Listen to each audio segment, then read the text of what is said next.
السلام عليكم ورحمة الله وبركاته.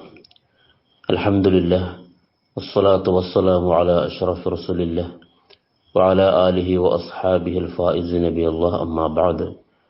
وعن ابن عباس رضي الله عنهما أن النبي صلى الله عليه وسلم قال: الطواف حول البيت مثل الصلاة إلا أنكم تتكلمون فيه فمن تكلم فيه فلا يتكلمن إلا بخير. رواه الترمذي.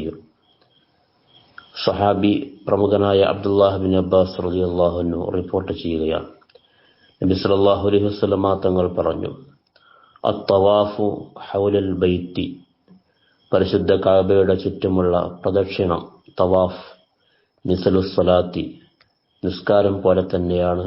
അത് നിസ്കാരത്തെ പോലെ ശുദ്ധി വേണം, ഒരുപാട് നിബന്ധനകളുണ്ട്.